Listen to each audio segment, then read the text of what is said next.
So on Monday this week in this room, I was doing some consultancy for two guys that run a really successful firm. They've been in business for just over a year, and what they've done is take what they're really, really good at, and then they're looking to grow it and bring on more people to do it, etc.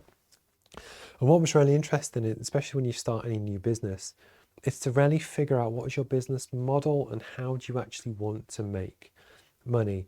So for me, trying to set up this in the Roadmap MBA, there was huge upfront time, effort, and cost to get to a point where we've got a book, we've got a brand, we have a website, we have a web portal, we have apps, we have lots of different social media channels, we have a live streaming studio.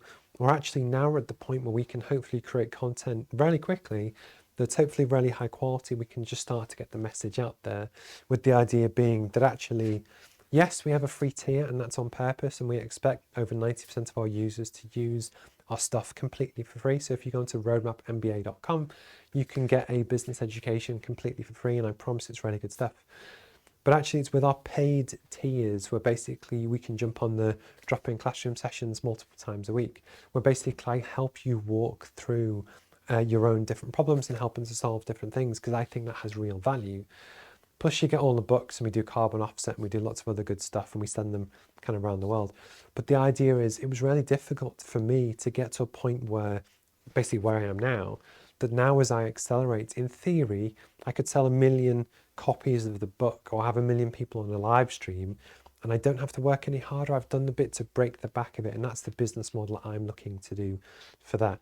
So if you work in recruitment, or you provide a service, which especially a service which actually involves labor and real kind of people, what these guys are doing is basically sending people off to go and fix things, which then they charge a client for. And it's more technical than that, but that's a bit basically what it is. But the reason why I wanted to really explain it is top down and bottom up thinking.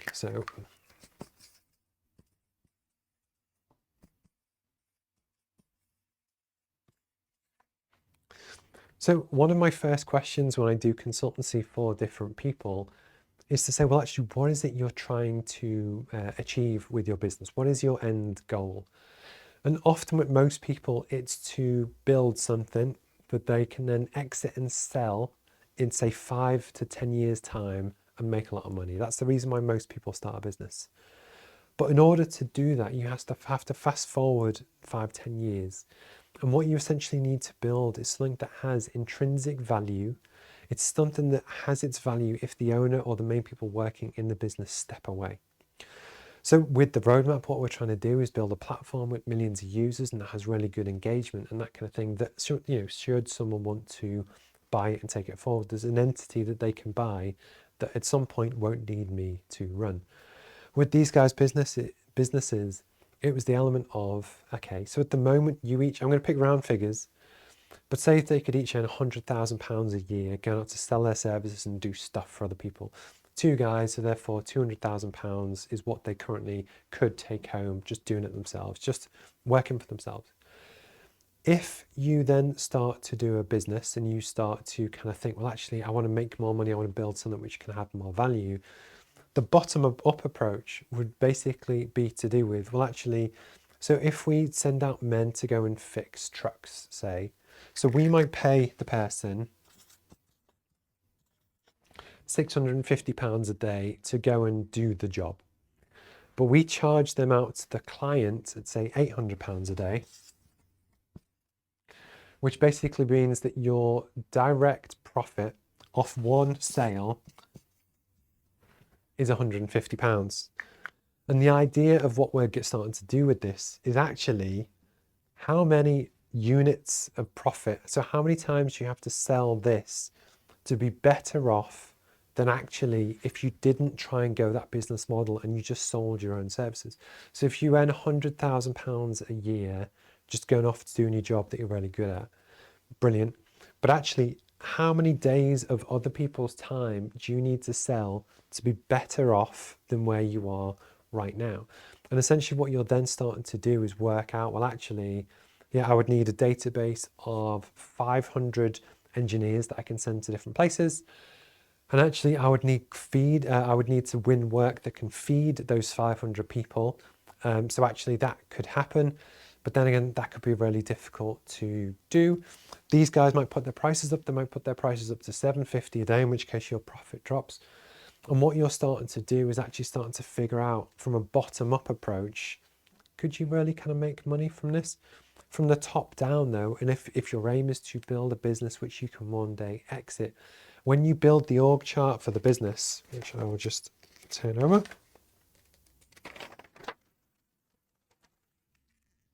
So I'm going to go CEO, MD. So in this business, there was 2 people at the top. It doesn't really matter. At the moment, what we're talking about is that you can sell your services and go and earn £100,000 a year to do stuff.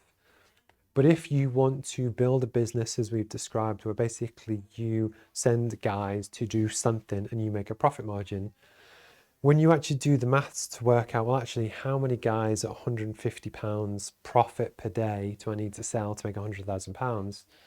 The answer is a lot. But the truth is, you also need overheads to manage that group of people. So actually, you would need, say, a PM.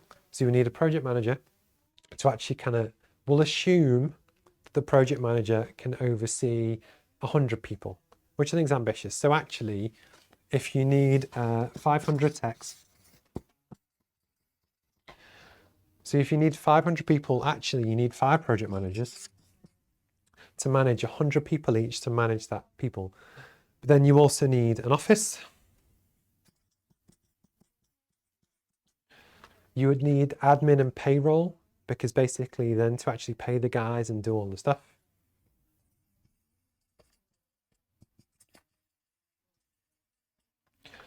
But then also you need a hell of a lot of work to basically feed these 500 people, that actually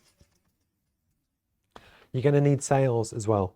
So what you then have is that when you start to add this up, it's not just the 500 guys making £150 profit per sale per day. You've also got the cost of the office, all your overheads, your insurances, your vans, your equipment. You've got your admin and payroll. So that again could be £100,000 worth of cost. So if you had 2 or 3 people to look after 500 guys, that's probably quite realistic. 2 or 3 people, so there's another £100,000. You're going to need 5 project managers to actually allocate the jobs and that to these guys. If they're on 50 grand each, that's another 250. So therefore you're about 350 grand. Then you got a sales team. Then you're about 450 grand. And then suddenly you have the problem where actually you need £450,000 worth of revenue, at least, not including, that's before you take a salary, before you even break even. And it's this kind of thinking that's really important for you to do, that actually before you start a business and decide on a certain path, to say that you want to send engineering technicians to go and do jobs, the client pays you £800, you pay the guy 600, 650, it still doesn't mean that the business is going to work, because actually to get to the point where if you could earn £100,000 a year without all the headaches, all the stress, these guys leaving, going to competitors stealing your work, the time and effort to set it up, the insurances, the overhead, the risk, the debt, etc. It's working out, well, actually, what if I didn't go that route for the business? What if we just did something else? Or actually, could I be better off and richer if I just worked for myself, still create the business, but just do it in a different way? And this is top down and bottom up thinking, that don't always assume because actually you can sell something for £10 profit and actually, yeah, we'll be able to sell 100 of them. It's all of the hidden overheads and costs and insurances and things that add up that actually could mean that if you don't plan this in advance, you can actually start on this journey, recruit all these people, take on a 5-year lease for your building or whichever, but actually it's not a great decision. And what I wanted to do as part of the consultancy is just flag this with them. But it is also something really important for you to think about yourself, that for your own business model, what is it you actually want to achieve? Is that going to help you achieve your goal? And actually think from the very start, what is it you actually want to do? Because if it's just a case of get rich, okay, it's a gamble. You could still do this. And the idea is that over time, over its 5-10 years, if you can create a really successful business that brings in millions of pounds, even if you do that, people will only pay you based on what is contractually guaranteed. So for instance, this business could turn over 5 million quid, and you could even make 4 million pounds net profit. But that doesn't mean that it's going to have a multiple of 4 to 5 times X your net profit, because actually if that contract runs out and there's lots of competition out there and you could lose it, yes, it has some value, but it's not inherently guaranteed as well. Say, for instance, with Apple. So Apple obviously invent their own products. They have their own iPhones. That actually what that then means is that they have value. It's theirs. They own it. Or with the roadmap, we own the inherent IP about everything we're doing. So again, it has intrinsic value. And again, if your plan is to exit and sell in the future, it's really important to keep that in mind for the business that you want to build, and actually just will it achieve your goals, etc. If you catch this on YouTube or whichever, my name's Steve. We do a lot of business or entrepreneurship type content on this channel. Check out roadmapmba.com. You can learn a business education completely for free. And yeah, I would appreciate anyone's likes and comments and that kind of thing as well.